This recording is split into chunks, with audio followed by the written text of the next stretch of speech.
ஒவ்வொரு வருஷமும் முழு நிலவு அன்னைக்கு ஒரு பெண்ணோட ஆன்மா லண்டன் கோட்டையில நடமாடுதான். அவங்களோட முகம் அழகும் சோகமும் கலந்ததா இருக்குது. அவங்களோட பேரு ஆன் போலின். வெல்கம் டு கதை கேளு. அதிர்ச்சியான கதைகளும் சுவாரஸ்யமான உண்மைகளும் உங்களுக்காக. கதைக்குள்ள போலாமா? ஆன் போலின் இங்கிலாந்து அரசர் 8வது ஹென்ரியோட 2வது மனைவி. 1536 அவருக்கு மரண தண்டனை விதிக்கப்பட்டு தலை துண்டிக்கப்பட்டார். ஆனா அவங்களோட ஆவி இன்னும் தடுமாட்டத்தோட அங்கேயே இருக்குது. வரலாற்றுல விடை கிடைக்காத பல கேள்விகளை தேடி 1525 கிங் ஹென்றி ஆனை அரச மன்றத்துல ஃபர்ஸ்ட் பாக்குறாரு. பார்த்த உடனே அவங்களோட அழகிலையும் புத்திசாலித்தனத்திலையும் பிடிச்சு போயிருச்சு. ஆனோட புதுமையான எண்ணங்கள், தைரியமான பேச்சு அவங்கள மற்ற பெண்கள்கிட்ட இந்த தனித்துவமா காட்டுச்சு. ஹென்றி ஆனை காதலிக்க ஆரம்பிச்சிட்டார். அரசருக்கு ஏற்கனவே அப்ப திருமணம் ஆகியிருந்தது. ஆனோ திருமணத்துக்கு அப்பாற்பட்ட உறவுல எனக்கு இருக்க விரும்பல, மன்னரோட காதலியா இருக்க மாட்டேன், மனைவியா இருக்கிற வேணாம் அப்படின்ற உறுதியான நிலைப்பாட்டுல இருந்தாங்க. ஹென்றி ஆனை திருமணம் செய்யறதுக்காக தன்னோட முதல் மனைவியான கேத்தரினை விவாகரத்து செய்யவே துணிஞ்சிட்டார். ஆனா அது அப்போ அவ்வளோ ஈஸியான விஷயம் இல்லை. ஏன்னா இங்கிலாந்து கத்தோலிக்க திருச்சபையோட தான் இருந்துச்சு. அதாவது ரோமனுக்கு கீழே கத்தோலிக்க திருச்சபை விவாகரத்துக்கு அனுமதியே கிடையாது அப்படின்னு சொல்லியிருக்காங்க. அரசரோட மனுவையும் நிராகரிச்சிட்டார் போப்பாண்டவர். அதனால அரசர் ஹென்றி ஆக்ட் ஆஃப் சூப்பர்மசி அப்படின்ற ஒரு தனி சட்டத்தையே கொண்டு வராரு. இங்கிலாந்து நாடு இனி கத்தோலிக்க திருச்சபை ரோம்க்கு கீழே வராதுன்னு ஆங்கில சபைன்னு புதுசா தோன்றுச்சுங்க. அதுக்கு மத தலைவர் இங்கிலாந்து அரசர் தான்.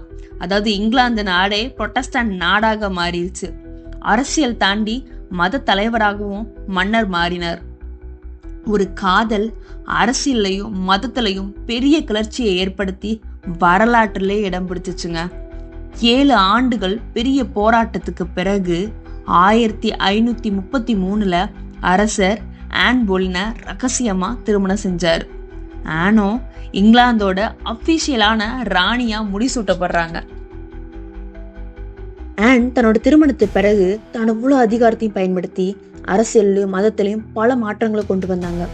பலர் அவங்கள ஆற்றல் மிக்கவங்களா பார்த்தாலும் பலர் அவங்கள குற்றம் சாட்டிட்டே இருந்தாங்க.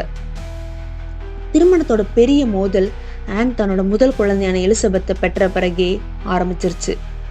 ஹென்றி ஒரு ஆண் வாரிசு எதிர்பார்த்தார். ஆனா ஆனுக்கு ஃபர்ஸ்ட் குழந்தை பெண் குழந்தையா பிறந்ததாலும் அதற்கு பிறகே பல கருசு தேவுகளை ஆன் சந்திச்சதாலையும் ஹென்ரிக்கு ஆன் மேல ஒரு பெரிய அதிருப்தி ஏற்படுத்திருச்சு. அரச மன்றத்துல இதை பயன்படுத்தி ஆன் மேல ஒரு வெறுப்பை ஏற்படுத்தினாங்க.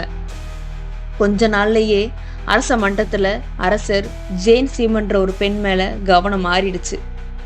அரசருக்கு முன்னாடி மாதிரி காதல் இப்போ ஆன் மேல கிடையாது. அரச மன்றத்துல ஆன் துரோகம் செஞ்சதா ஒரு சக்தி வாய்ந்த கதையை உருவாக்குறாங்க. அது என்னன்னா, ஆனுக்கு அரசர் ஹென்ரியோட சகோதரர் ஜார்ஜ் கூட தொடர்புல இருந்ததாகவும், 2வது ராஜ துரோகம் செஞ்சு அரசையே கட்டுப்படுத்தினதாகவும் குற்றம் சாத்துறாங்க. ஹென்ரிக்கு இப்போ புது காதல் தந்த மயக்கத்துல இருந்ததால அந்த பொய்களை எல்லாம் நம்பினார். 1536 ஆன் கைது செய்யப்படுறாங்க. ஆனோட திருமணம் ஒரு அழகான காதல் கதையில தொடங்கி அரசியல் சூழ்ச்சிகளால துரோகமா மாறிடுச்சு. 1536 மே 19 தன்னோட கடைசி நடைப்பயணத்தை தொடங்குறாங்க. ஆன் மரண தண்டனை பெறப்பட்டு தலை துண்டிக்கப்பட்டு இறந்து போறாங்க. அவங்க சொன்ன கடைசி வார்த்தைகள், நான் மன்னரோட உண்மையான மனைவியா இருந்தேன், ஆண்டவரே என் மேல உங்க கருணையை தாங்க. அதான். ஆன் இறந்த பிறகு ஆனோட சகோதரர் ஜார்ஜ் போலினு கைது செய்யப்பட்டு இறந்து போயிட்டார். இதனால மன உளைச்சலான ஆனோட அம்மா அப்பா அரச மன்றத்துல இருந்தே விலகிட்டாங்க. ஹென்றி ஜேனை திருமணம் செஞ்சுக்கிட்டார். ஆனா அரச குடும்பம் முழுவதுமே ஒரு நிம்மதி இல்லாம குற்றச்சாட்டுகளாகவே நிரம்பி இருந்தது. ஜேன் அரசவைக்கு ஒரு ஆண் குழந்தையை கொடுத்தாலும் பிரசவத்தப்ப ஜேன் இறந்து போயிட்டாங்க.